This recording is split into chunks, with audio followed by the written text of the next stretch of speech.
You're listening to the Play Like a Girl podcast, episode number 24. You play ball like a girl! I'm Nikki B with Play Like a Girl, made just for female athletes.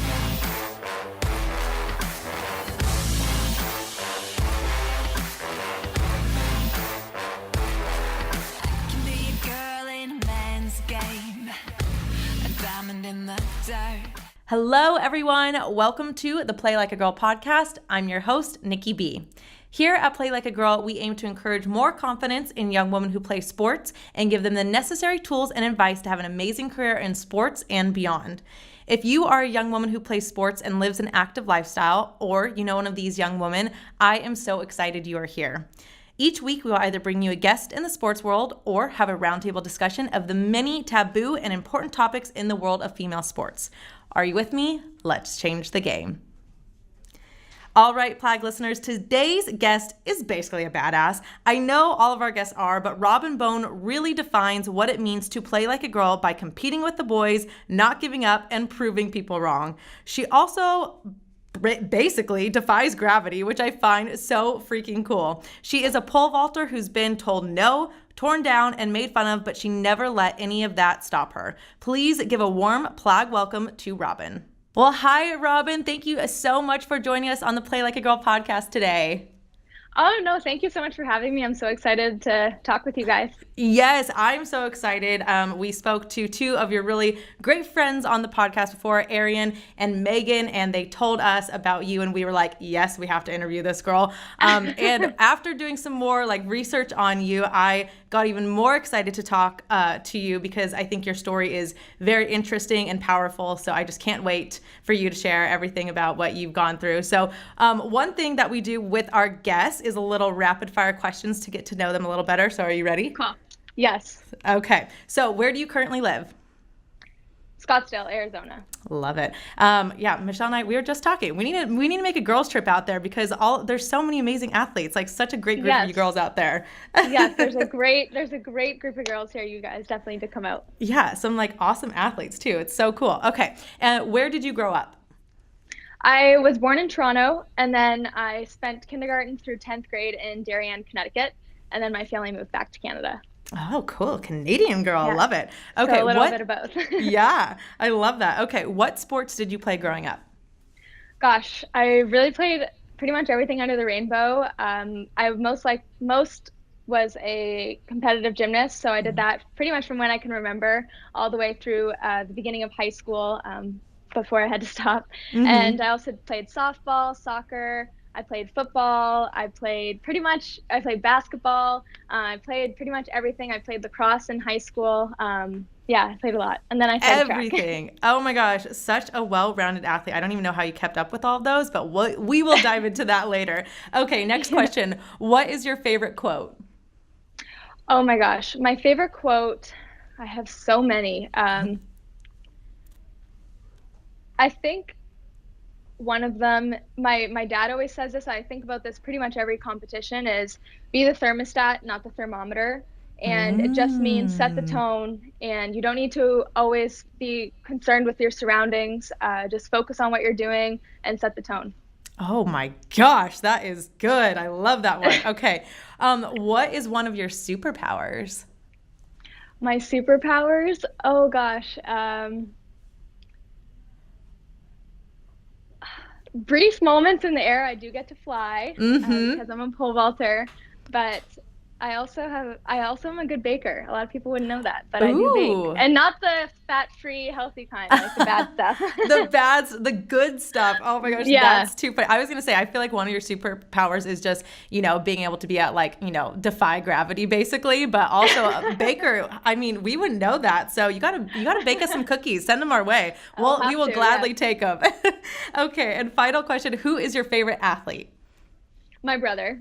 Hands down. He played college football. He was a quarterback, but he just had such an inspirational story, and he really always showed me the way. He was resilient, determined. He really was underestimated at times, and when it mattered, he showed up, and I really hope to be like him. Oh, well, I think you are so much like him just based on what I have read up about you. And it sounds to me like you guys got some great parents that just instilled those qualities in you guys. We're pretty lucky. Oh, that is absolutely amazing. Okay. So when I was reading about you, I pretty much got to the conclusion that you were like basically like a monkey as a kid, just always hanging upside down, always just being rambunctious and never sitting still. And you did gymnastics, like you said, that was your main sport. And then, of course, almost every other sport under the sun. And what I found was interesting, you played football with the boys when you were younger and even got MVP on that team when you were younger. But what I want to know is how did you juggle all of those sports and then also make gymnastics your first priority? Well, I had really great coaches in all of the other sports, so they were really understanding when I had to miss practices. They knew that I wasn't necessarily missing a practice and sitting on the couch or doing something different. They knew that I was most likely training harder than what they were doing at practice. And, I did gymnastics from 2 to 7 p.m. and I'd always hope that I'd have the practice at 7 p.m. or after. So sometimes I would go straight from gymnastics to lacrosse or football, and I would just wear my leotard under whatever clothes I put on over to play the next sport. So it was a lot. And thank gosh I had my parents, they just were drivers. They'd drive us from one place to another place. And I don't know how they kept up with both my brother and my schedule. It was pretty crazy at times. Oh my gosh, that's so amazing. They were your Uber drivers, like before Uber was even a thing. Exactly. I love that. And I want to know, because you shared a story with us a little bit before we started recording about you playing football with the boys. So can you share that story with our listeners? Yeah, so my dad has always been a football coach and my brother played football. So when I was younger, I'd always have to go to the practices and wait around. And I never thought that it was a thing where girls played this and boys played that. I just played, and I always used to play with the boys who were older than me because my brother's 2 grades ahead. So we'd play games like Kill the Carrier, and I just was never afraid. So in my 5th grade, I went out for football. And actually, it's funny because I was telling you girls this earlier. My dad, we showed up and I was ready. I wanted to make a huge statement. And I showed up, and the woman who was doing the registering, she stopped my dad right in his tracks. She said, girls don't play football. Like, she can't play. This is the boys' team. And my dad just didn't have any kind of thought to it. He said, okay, Rob, just go warm up. And I just kind of walked away. But I just wanted to hear what he said to her, because I couldn't believe that she even said that. So he just kind of said to her, listen, you will never tell my daughter if she'll play football or not. I've already cleared it. I got permission. She can play better than all these other guys out here. And so I was actually so lucky. I did the tryouts, and I was first pick overall, which was kind of funny because when I first started at recess, I always played football. I never wanted to go on the swings or anything. I just wanted to play football. And when I was in 1st grade, we had recess with all the grades. And I remember my brother was older and I was the last one picked. And my neighbor actually picked me because he knew from backyard sports, he knew that I could play. And I remember I had one chance. I just knew if I ever got the chance to get the ball, I had to do something. And so after that, I used to get picked kind of close to the top, which was always fun. I love that. Talk about playing like a girl. That is just like epitome of playing like a girl. That is so, so cool. Yeah, it was actually kind of funny. At one of our football games, I learned how to block from a young age. So I played both ways, but I do remember this one time I blocked a kid pretty hard, and it was a pretty textbook block. And I remember he fell kind of on his back, and the father of the kid who I blocked was going snaky on the sidelines. And my dad, I didn't even realize it. I just kind of blocked him and went straight to where the ball was. But my dad, I know that he was really proud in that time, and we kind of laugh about it now, thinking like, oh my gosh, and I just remember thinking like, yeah, you just got hit by a girl. Oh, I love that. That is so cool. Well, and share with me too, because you've kind of talked a lot about your dad, and I really want to know, like, what are some of the qualities or things that he told you growing up? Because it sounds like he was a pretty good role model for you, and he pretty much told you can do anything that the boys can do, and if not better. So what are like some of the things that you remember him telling you growing up and even to this day? Yeah, just so many things I think that I learned vicariously through him. I was included in everything. My mom worked, she was working for Microsoft at the time in New York City. She is a total bad, or I don't want to say that on here. She's a You could total say badass. it. She's awesome. I always say my dad was a quarterback, my brother was a quarterback, but my mom's the quarterback of our family. She kind of keeps Oh, love everyone that. doing our stuff. But just growing up, my dad always included my brother and I playing football outside and baseball and basketball and everything. And I always was really immersed in it. But I never felt as though I couldn't keep up because I was a girl or anything like that. And my dad was the first Canadian quarterback drafted to the NFL. Oh, I wow. believe that's the correct stat. So I kind of just always wanted to be like him in that sense, and so my brother and I always looked up to him, and he just had so many great sayings when he was coaching the football team, and I was kind of his little assistant coach. I always stood next to him on the sidelines and stuff. So I was just really lucky that I had a father who included me in all of that because I don't really know anything other than that. Yeah, I love that. What a great story. And I think that's just awesome advice for parents out there, too. You know, you have to just be the biggest advocate for your kid no matter what, and just always push them and encourage them to strive for more. So I absolutely love that. Well, let's talk a little bit about you getting into gymnastics. So I know that that was kind of your main sport, but at 15 years old, right, you got some devastating news of your fifth concussion and that you could no longer compete in gymnastics. So I mean, 15 is a pretty young age. How did you handle that? And what was the process of like, what's next? What was that like for you? So gymnastics was pretty much, I really viewed it as my life. I thought it was who I was. I mean, I did it every single day from 2 p.m. to 7 p.m. in 5 hours every single day. It really taught me so many great skills, time management, discipline. I remember when I was pretty young, I was having to do a skill on balance beam and I was a little bit scared to do it. And for whatever reason, I started to cry. And my gymnastics coach, she pulled me down off the beam, and she's like a second mother to me. My two gymnastics coaches, they're like second parents to me.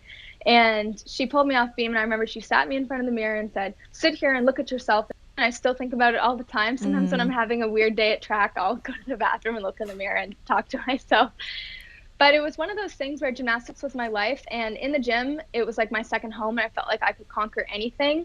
And so when I had my fifth concussion, it was really scary at the time because everything just happened so fast. It was on a skill that wasn't necessarily a hard skill. I had been doing it since I was probably 6 years old, and I just hit my head. And everything after that was pretty, from being like standing up and closing my eyes and just falling over. For someone who has incredible balance, that was quite terrifying for Wow. me. And then just the healing process of it all, when you don't know your phone number, or you can't remember if you've said something out loud, or you'll read a page and you have no idea what it just said or what it Wow. meant.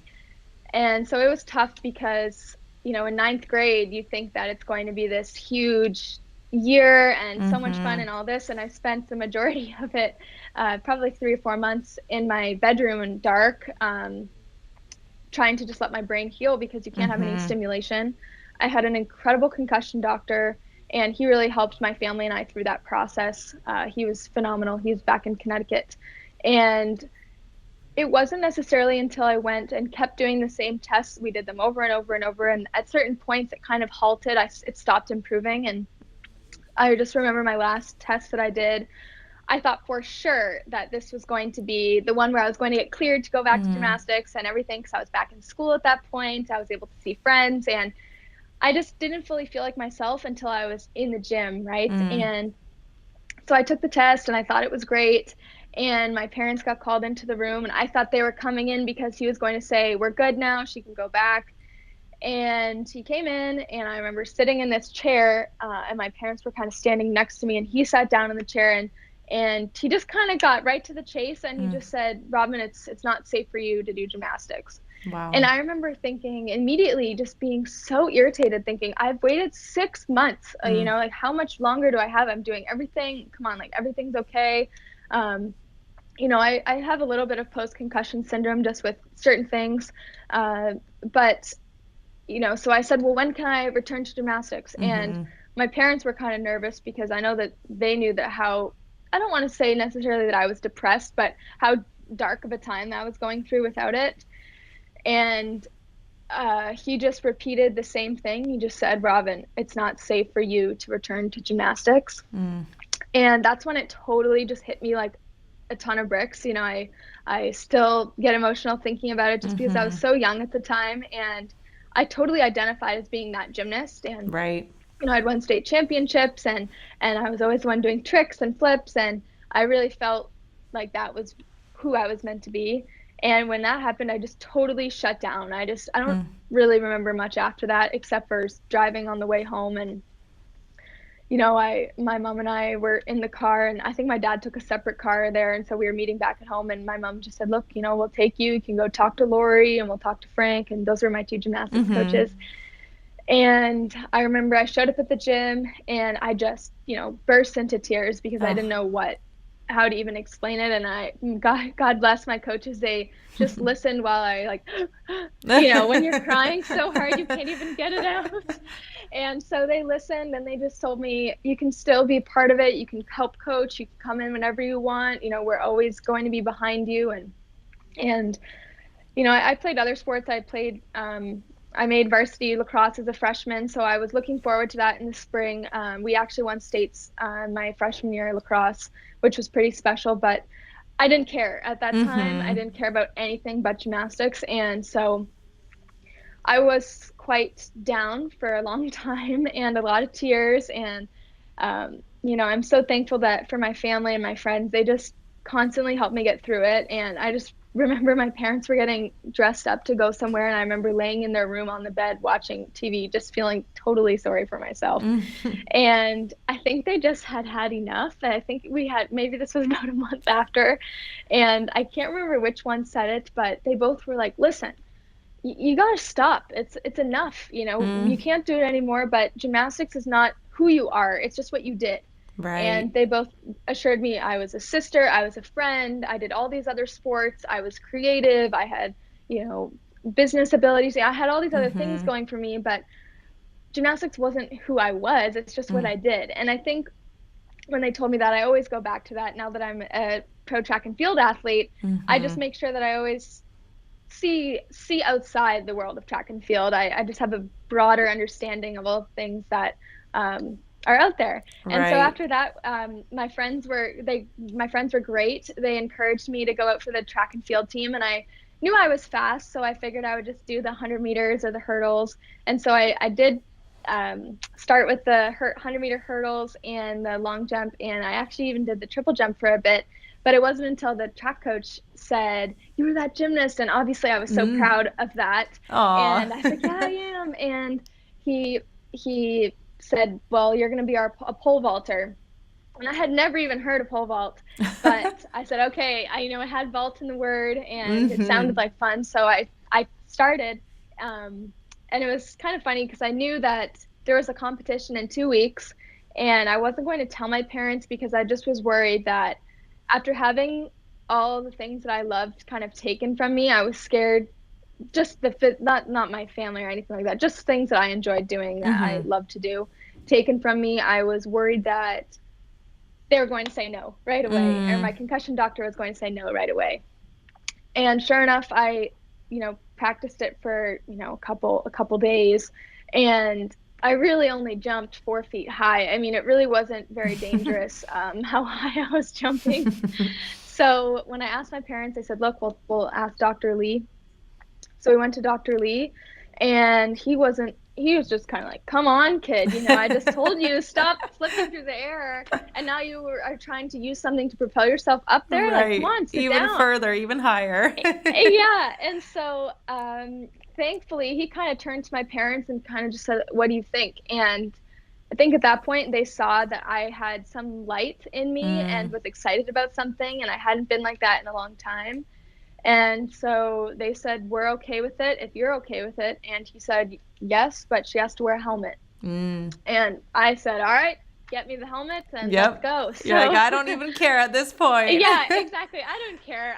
It was a little bit different in the beginning, but I mean, I was only going this high, but you progress, obviously. So Right. Well, and I want to talk about that helmet story in a second, but there's some really just some good nuggets in that whole story that you just told us as far as, just the resilience that you had and also, I mean, from having a concussion and an injury like that, I think it's the one thing for athletes that it makes it hard is it's not a physical injury that you can see or that hurts or anything like that. I mean, I'm sure at times like your head does hurt in a way, but it's more of it's a mental thing. And like you said, it takes, months and months to finally regain like your memory back and just like little day-to-day things that we, so often take for granted. And so I think that it's just, your story is just so cool because you fought through and you took the time for your body to rest, for your brain to heal. As hard as it was, I'm sure, sitting alone in your room and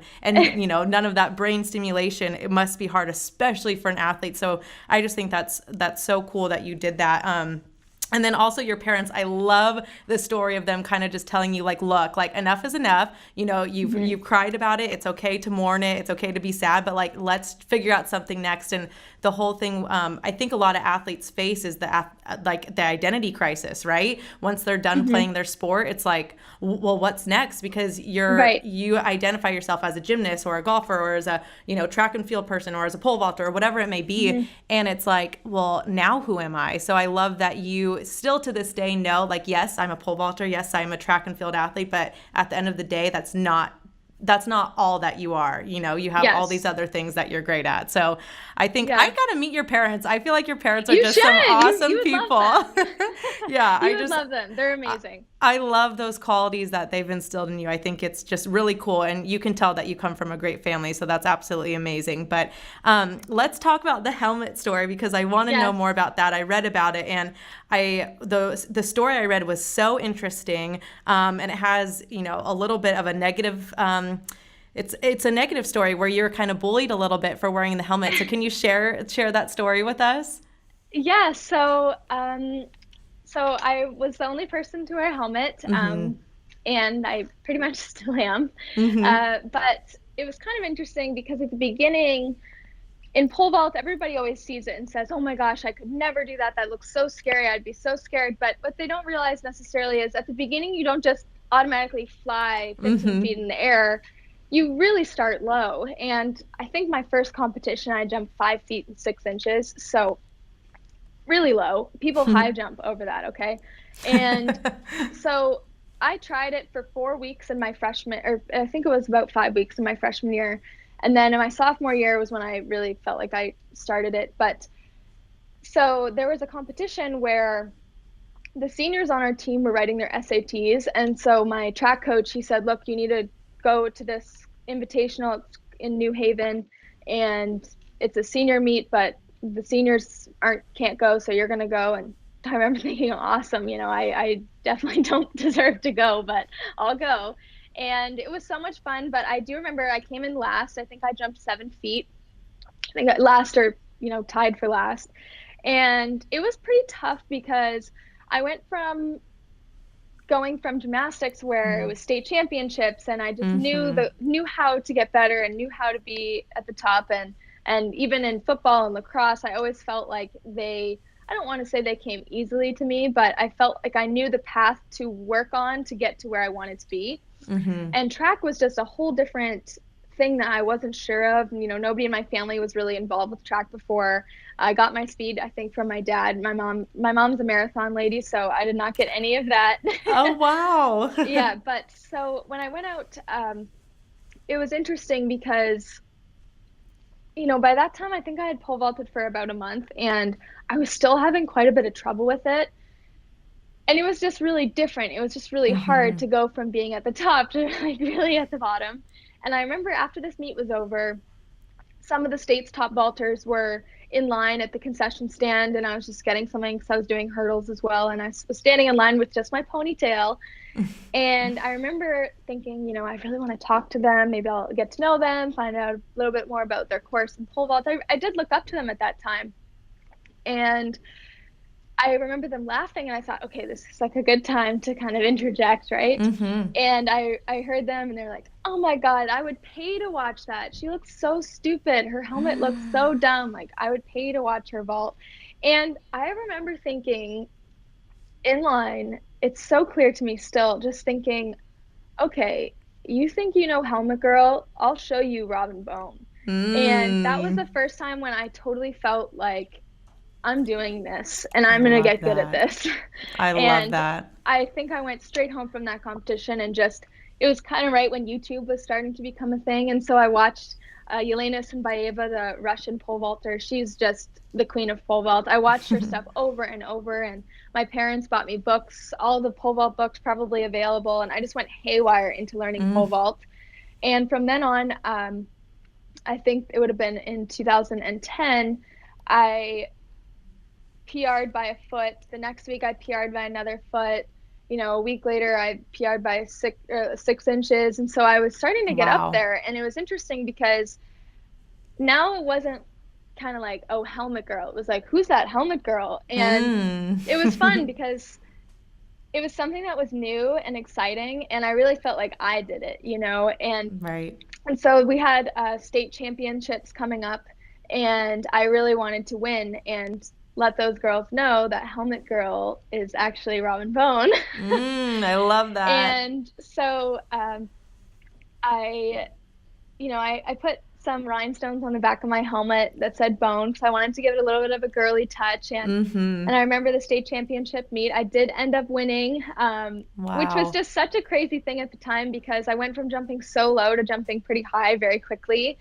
And then I went on to break the state record that year, and that was just so exciting because I don't want to say that I'm resentful towards this person, but the girls who were saying that, but I will say that it felt pretty good to kind of just see the look on their faces when I broke it, and just knowing that they had no idea that I heard them talking about me, but it was kind of what I needed. So I'm actually almost a little bit thankful for their criticism that they Right. didn't I even know mean, they gave me. Yeah. So right. I mean, it was, it's almost a blessing in disguise, right? Like at the oh, time. absolutely. But the crazy thing is, I feel like it was like fuel to your fire. And like, Mhm. I love moments like that because it's those moments where you're like, you know what? Watch me. Like, and Mhm. you don't have to say anything. It's just in your head. But in your head, you're like, watch me. And I'm going to prove those girls wrong. And it's just so cool. It just gives you kind of, like I said, that fuel to the fire and kind of helps you, you know, with your drive to get better. So, and like, look what you Yes. accomplished after that.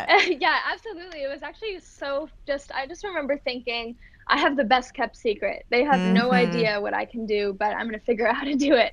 And so it was just a really, really fun time. And I have to say that the captains on my track and field team in my freshman year and sophomore year, they were just so incredible. They really, really encouraged me to, play with the big girls. And I'm so thankful for that. And I'm still really, very, really, really thankful for them. I love that. And talk about too, because you said you went from jumping pretty low to jumping pretty high in a significant or a very short amount of time. So what was that process like? Because I'm sure that took a lot of hard work, and not just physically, but mentally and emotionally. So like, what did you do to make all those leaps and bounds, pun intended, in that such short amount of time? Well, I think what was something that I figured out was we didn't really have a consistent pole vault coach in Connecticut at my high school. We had a gentleman who helped out, but he didn't really help out past my freshman year. But what I figured out was that the inversion part of the pole vault was so important. And in the beginning, I wasn't getting upside down. I was just still straight, kind of straight up, lifting my legs up. And once I figured out how to get upside down, that's when I started PRing by a lot over and over. And I knew that my strength and my speed were there. I just wasn't necessarily sure how to convert the energy. And so once I started figuring it out, I kind of created my own little technique, I guess, if you will, and made it work. I love that. Oh my gosh. Like self-taught. I think that is the coolest thing ever. And how did that feel? I want to know too, like how it really felt like the first time, I guess you got, because you were getting in the air, like, like 4 feet, you said 5 feet, but like, what did it really feel like the first time you got in the air, like super high? Oh gosh. I think it's interesting because it's a bit of a gradual progression, but I do remember Mm-hmm. the first time the pole actually bent, Mm. and it kind of gives you this little boost. Mm-hmm. And you do feel weightless at times. If Mm. you hit the proper mark when you take off, it doesn't hurt. If you don't, it kind of hurts your back and your neck Mm. and all kinds of other areas. But when you hit the right mark, you really just, the pole really just takes you kind of for a ride. It flings you up, you move your, feet above your head and you get upside down. And then when the pole unbends, that's when it shoots you up. And it was the first time I remember shooting up. That was cool because you get this weightless feeling. Mm. And then obviously the higher you go, the longer you fall. And I always remember thinking, I want to get high enough when I fall that I can do like a little celebration in the air. I love And so, that. yeah, so it's been pretty fun, just the progression of it all. Oh my gosh, that is so cool. Were you ever like scared to jump that high too? Because I mean, I played golf. So to me, like pole vaulters, like you guys are freaking amazing. I mean, of course, you came from a gymnastics background, so I'm sure it wasn't all like that too much, scary or intimidating. But I mean, for the rest of us, I feel like we look at you guys and I'm like, I would just freak out if I had to jump and fall that far. No, I wouldn't say I was ever scared. Oh my gosh, you're I a don't really badass. have fear of that type of thing. Okay, so obviously you were a fantastic high school athlete. You were a state champion. And as I read, you had a pretty standout collegiate career as well at Western University. So, what was the college recruiting process like for you? And also, what was college like for you? Well, it was pretty fun because my freshman and sophomore years were in Connecticut. So I did get to do the NCAA recruiting experiences, but the problem with pole vault in the NCAA is the coaches move around a lot. Mm, So it was really tough. Once I started liking the school, I would ask the coach, do you see yourself being here for the next 4 years? And every single one always says, yes, this is my dream job. mm, And then I'd find out 2 months later that they switched to another school. And mm. so that happened 3 times. And Wow. I just, my heart, ever since I was a child, I always wanted to go to Western University. It's where my dad played football, it's where my parents Mm, met. We always went to their homecomings, and that just always felt right to me. And no matter what school it was in the US that I was looking at or visiting, it just never fully felt like Western. I was always comparing it. mm. And in 10th grade, my family, we were going to London for a Hall of Fame dinner for my dad. And the head track coach reached out and said, look, I know that you're doing some great stuff in pole vault. If you want to come and do a training practice with our team, you're more than welcome to, and kind of train with our pole vault coach here. And I didn't really have a coach, so I jumped at the opportunity, of course. We drove up and I did a training session with Dave Collins, and he was just so awesome. He just taught me so many things that I didn't know, and I Mm. felt right then that it was confirmed that I wanted to go to Western. Oh, And so I actually, my parents moved back. I was getting coached by Dave via Skype, and I'd send him videos, and he'd comment back. And then eventually, when we moved back, he became my coach full time in high school, which was amazing. My first year with him, I made my first national team. wow. It was just so great, and he's done so much for me, as well as Vicky Crowley. His name was Dave Collins, and Vicky Crowley was my head track coach. And they were just so amazing for my whole college experience. I got to do all of the competitions, the high level competitions, whether they were in the NCAA or in Canada, and they really just made everything work. I got my business degree, and I couldn't have asked for better teammates. It was just such an incredible experience. I miss it. I love that. Oh my gosh, college is just the best time ever. And it really takes though like a good combination of like great coaches and great teammates and also a good school. And it's, sometimes it's hard, but when you find that right mix, I mean, it's amazing. It makes for a great 4 years. So I love Oh, that. absolutely. And my brother was playing football, and my dad was coaching the football team at the time, and it was just it was just so much fun. It was just a total family affair. That is so cool. Oh my gosh, well, Western University, it's in the family, it's in your blood. I love that. So Yes. let's talk about too, moving on from college, and now you're training, I believe, at Atlas in Phoenix, Arizona.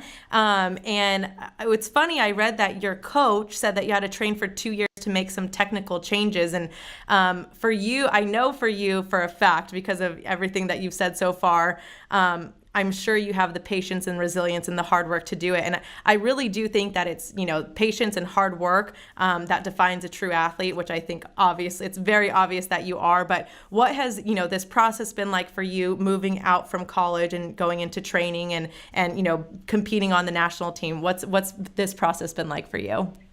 Well, it's been quite something. So once I graduated, in my senior year of college, I came out here for 3 months. My college coaches actually set it up, and it was so great. They really helped me make the transition from collegiate to post-collegiate very seamlessly. So I came out here with them actually for 2 weeks in December of 2015. So before my senior year, I had a great time. I got to work with Coach Hull, who's my coach now, and there was just a lot of things that I loved about it here. You had all these high-level athletes in one place. Coach Hull has had Olympic champions. He's had so many girls over really high. He's just had some incredible pole vaulters. And immediately I felt that if I really wanted to pursue this post-collegiately, there was a lot of technical things that I needed to clean up and really devote all my time towards cleaning those up. And so in my senior year of college, when we finished in April, I came out for a couple of months. I had a great time, and then Coach Hull asked me what I was going to do post collegiate, and I was secretly hoping. I was too scared to ask, but I really wanted to come out here, and I was too scared to ask. But then he did end up asking me, and so of course I said absolutely, I want to come immediately. So I moved out here the following October.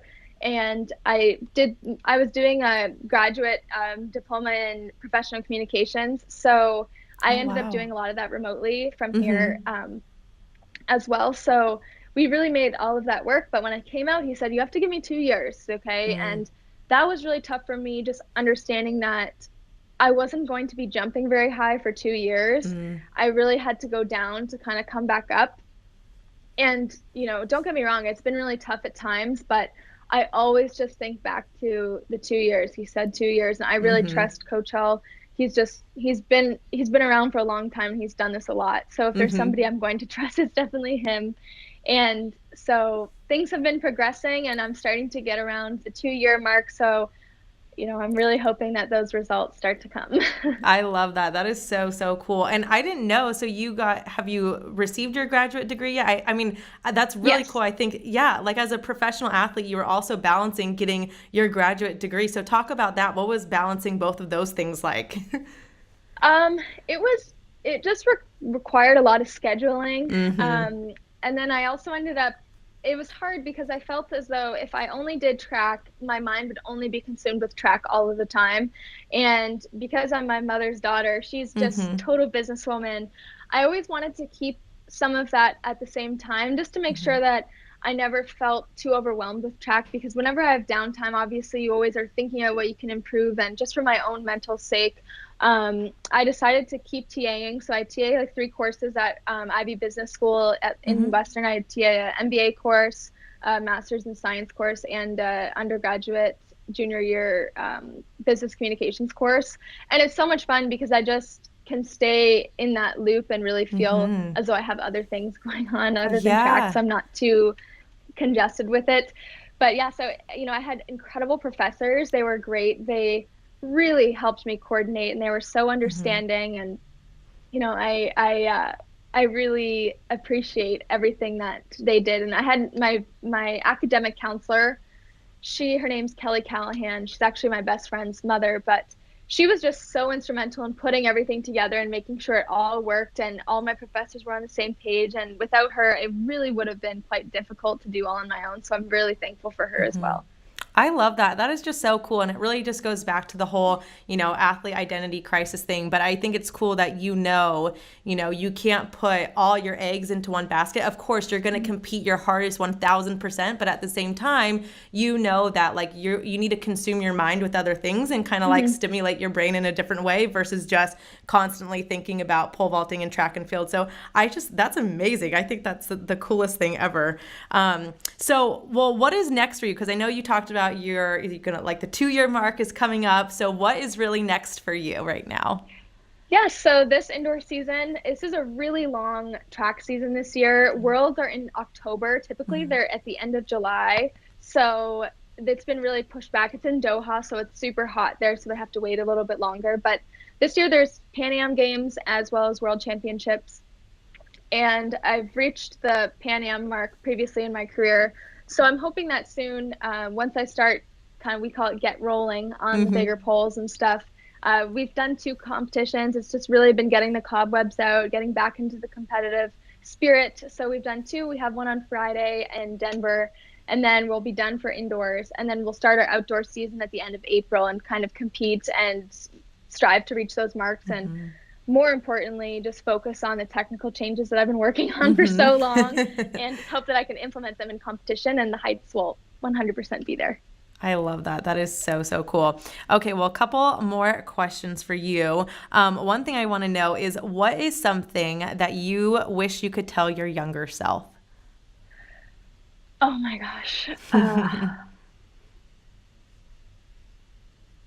This is a really hard one. What would you tell that 15-year-old Robin Bone? Just find a way. I love that. Yeah. Simple, easy, but straight to the point. I love that. Well, Robin, do you have any final words or advice for our listeners? And also, where can everyone find you? Well, you can always find me on Instagram at Robin Bone.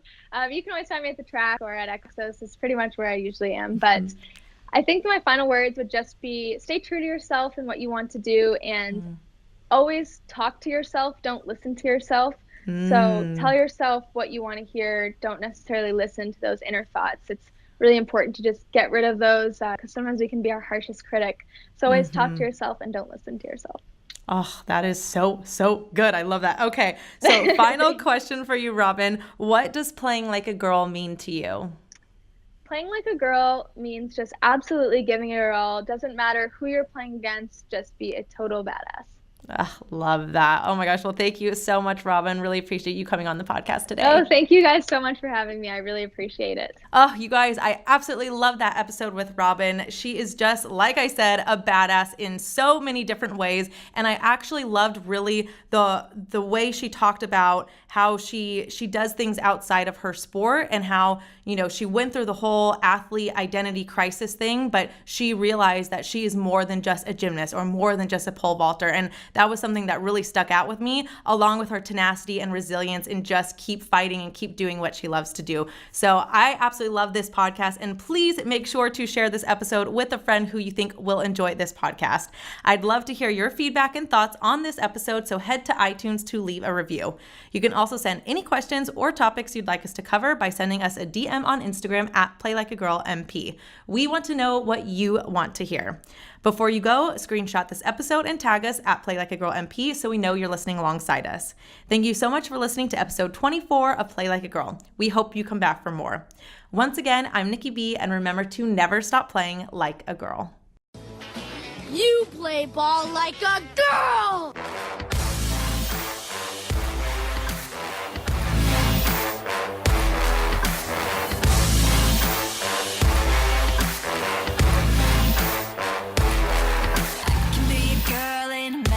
Game, a diamond in the dark.